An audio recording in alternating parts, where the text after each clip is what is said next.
নমস্কার, পিয়ালিস কুকিং চ্যানেলে সবাইকে স্বাগত জানাই।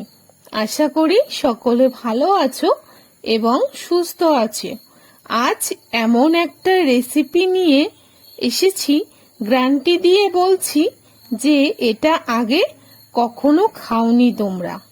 মাছ মাংসকেও হার মানিয়ে দেবে এই পাঁচমিশালি বাটা, যেটা দুপুরে খাবার প্রথম পাতে এইরকম একটু বাটা থাকলে কিন্তু খাওয়াটা জমে যাবে। তাহলে চলো আর কথা না বাড়িয়ে বলে ফেলি। প্রথমেই বলি, আমি এখানে 5 রকম সবজি নিয়েছি। কি কি সবজি নিয়েছি সেটা বলে দিচ্ছি। কাঁকরোল নিয়েছি বরবটি, নিয়েছি পটল, কাঁচকলা আর কচি রেখে ডাঁটা। আমি যে সব সবজি নিয়েছি তোমরাও সেই সবজি নিয়েই বানাতে হবে এরকম কোনো মানে নেই। তোমরা কিন্তু তোমাদের পছন্দ মতো সবজি দিয়ে বানাতে পারো। তাহলে এবার বলে ফেলি কিভাবে কাটলাম এগুলো। কাঁচকলার খোসা না ছাড়িয়ে পাতলা পাতলা করে কেটে নিয়েছি। ডাঁটার উপরের খোসাটা তুলে ছোট ছোট করে কেটে নিয়েছি।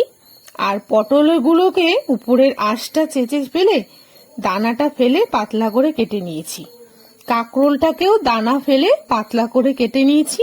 বরবটিগুলোকে পিস পিস করে কেটে নিয়েছি। সব রকম সবজিগুলো কাটা হলে কড়াইতে পরিমাণ মতো জল দিয়েছি।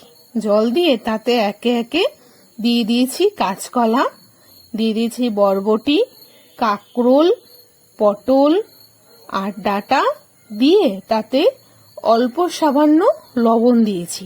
লবণ দিয়ে খুন্তি দিয়ে ভালো করে মিশিয়ে নিয়ে এবার ঢেকে মিনিট 5 মতো সেদ্ধ করে নিতে হবে। সেদ্ধ হয়ে গেলে ছিদ্র থালা বা গামলাতে ঢেলে জল ঝরানোর জন্য রেখে দিতে হবে। এবার কড়াইতে সর্ষের তেল দিয়ে তাতে 2টো শুকনো লঙ্কা আর বেশ কিছুটা রসুন আগে থেকেই ভেজে তুলে রেখে দিতে হবে।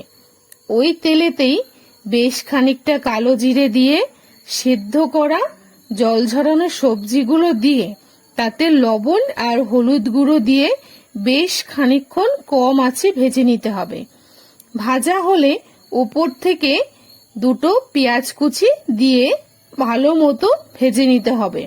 পেঁয়াজটা কিন্তু প্রথম দিকে দেবে না, তাহলে কিন্তু পেঁয়াজটা পুড়ে গেলে এই বাটার স্বাদটাই কিন্তু নষ্ট হয়ে যাবে, তখন আর কিন্তু ভালো লাগবে না খেতে।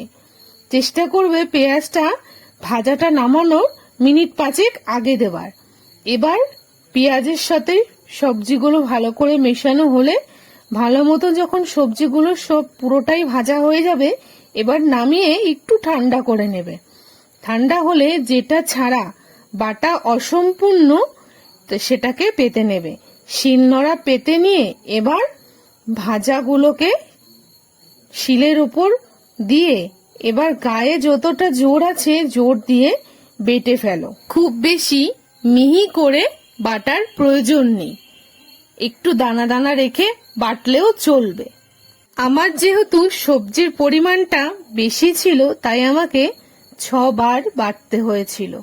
এবার সবগুলো যখন বাটা হয়ে গেছে, লাস্টের বারে আমি এখানে শুকনো লঙ্কা আর রসুনটাকে বেটে নিয়ে সব বাটা এক জায়গায় শিলের উপর পেতে নিয়েছি।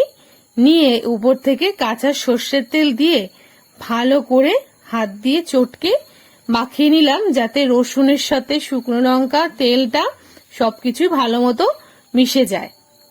এবার থালায় বাটি চাপা গরম গরম ভাত, তার সাথে কাঁচা লঙ্কা, গন্ধরাজ লেবু আর এরকম পাঁচমিশালি বাটা। এবার বাটার মধ্যে একটু লেবুর রস দিয়ে তার সাথে কাঁচা লঙ্কা দিয়ে মাখিয়ে মুখে দিলেই যেন মনে হবে অমৃতের সমান এর স্বাদ। একবার অন্তত বাড়িতে বানিয়ে দেখো, এতটাই সুন্দর হবে, এতটাই টেস্টি হবে, না বানিয়ে খেলে কিন্তু বুঝতেই পারবে না। তাহলে চলো আজকের মতো টাটা। ভিডিওটা কেমন লাগলো অবশ্যই কমেন্ট করে জানিও। সবাই ভালো থেকো, সুস্থ থেকো। আর ভিডিওটা ভালো লাগলে লাইক, কমেন্ট, শেয়ার আর সাবস্ক্রাইব করে পাশে থাকতে একদমই ভুলো না।